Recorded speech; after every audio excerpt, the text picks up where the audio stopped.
¿Qué tal? Saludos. Continúo con la lectura del libro La Edad de la Penumbra de Catherine Nixie. Continúo con la introducción.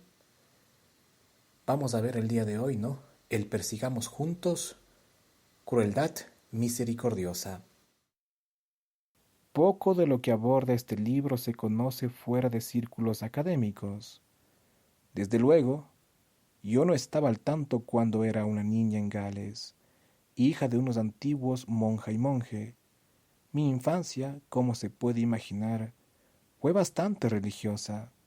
Íbamos a la iglesia todos los domingos, bendecíamos la mesa y yo rezaba, o al menos enumeraba mi lista de peticiones, que consideraba lo mismo, todas las noches. Si nos visitaban los parientes católicos, no jugábamos a interpretar escenas de películas, sino el rito de la primera comunión y, a veces, hasta comulgábamos de verdad. Esto era un pecado terrible y como juego no muy divertido, pero nos daba al menos la oportunidad de sacarle a los adultos un poco de zumo de grosella extra. Así que Dios, o al menos el catolicismo, estuvieron muy presentes en mi infancia, pero la fe de mis padres, a pesar de haberse pasado entre los dos un total de 26 años entre las paredes de un monasterio, nunca fue dogmática. Si yo preguntaba por los orígenes del mundo, era más probable que me hablaran del Big Bang que del Génesis. Si preguntaba de dónde procedían los humanos, me hablaban más de la evolución que de Adán. No recuerdo que, de niña, cuestionara jamás la existencia de Dios, pero al mismo modo recuerdo que, de adolescente, estaba bastante convencida de su inexistencia. La fe que tenía había muerto, y mis padres o no se dieron cuenta o no le dieron importancia. Sospecho que, en algún momento entre el monasterio y el mundo, su fe también había muerto. Lo que nunca murió en nuestra familia, sin embargo, fue la fe que mis padres tenían en el poder educativo de la Iglesia. De niños ambos habían sido educados por monjas y monjes, y ambos habían dado clases cuando lo fueron. Creían como artículo de fe que la misma Iglesia que había ilustrado sus mentes había ilustrado en la historia lejana a toda Europa. Era la Iglesia, me decían, quien había mantenido con vida el latín y el griego del mundo clásico durante la ignorante Edad Media, hasta que pudieron retomarse a lo ancho del mundo en el Renacimiento. En los días de fiesta, visitábamos museos y bibliotecas en los que se afirmaba lo mismo. De niña, miraba el refulgente oro de los manuscritos iluminados y creía en una iluminación más metafórica en tiempos de oscuridad intelectual. Y, en cierto sentido, mis padres estaban en lo cierto al creer esto, porque es verdad. Los monasterios preservaron mucho del conocimiento clásico, pero no es ni mucho menos toda la verdad. De hecho, este atractivo relato casi ha oscurecido por completo otra historia anterior, menos gloriosa, porque antes de preservar, la Iglesia destruyó, en un arrebato de destrucción nunca visto hasta entonces, y que dejó estupefactos a los muchos no cristianos que lo contemplaron. Durante los siglos cuarto y quinto, la Iglesia cristiana demolió, destrozó y fundió una cantidad de obras de arte simplemente asombrosa. Se derribaron las estatuas clásicas de sus pedestales y se desfiguraron, profanaron y desmembraron. Los templos se arrasaron por completo y se quemaron hasta que de ellos no quedó nada. Incluso el que era considerado el más glorioso de todo el imperio fue destruido. Muchas de las esculturas del Partenón sufrieron daños. Se les mutilaron las caras y las manos, se les arrancaron las extremidades y se decapitó a los dioses. Algunas de las estatuas más hermosas de todo el edificio casi sin duda fueron derrumbadas y convertidas en escombros, que después se utilizaron para construir iglesias. Los libros, que con frecuencia se guardaban en los templos, sufrieron terriblemente. Lo que quedaba de la mayor biblioteca del mundo antiguo, una biblioteca que había llegado a albergar alrededor de 700.000 volúmenes, fue también destruido. Transcurrió más de un milenio antes de que cualquier otra biblioteca pudiera siquiera acercarse a esa cifra de ejemplares. Se prohibieron las obras de los filósofos censurados y en todo el imperio ardieron hogueras con las llamas de los libros proscritos. Aunque todo esto ya era suficientemente dramático, aún se produjo más destrucción por el puro abandono. En las silenciosas salas de copiado, los monjes preservaron muchas obras, pero dejaron que se perdieran muchas más.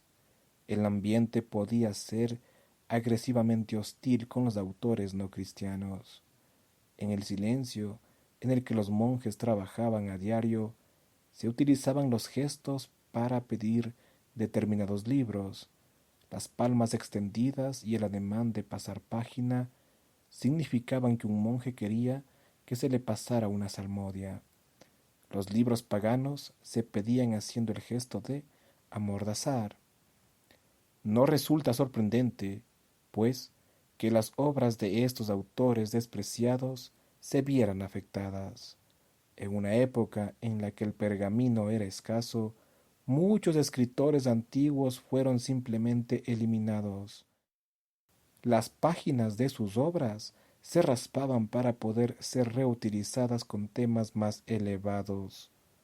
Los palimpsestos, manuscritos sobre los que se grababa, de nuevo, aportan indicios de los momentos en que desaparecieron estas obras antiguas.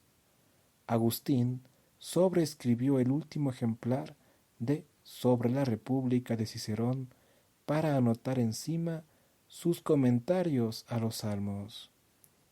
Una obra biográfica de Séneca desapareció bajo otro Antiguo Testamento más. Un códice con las historias de Salustio se raspó para dar lugar a más escritos de San Jerónimo. Otros textos antiguos se perdieron por ignorancia.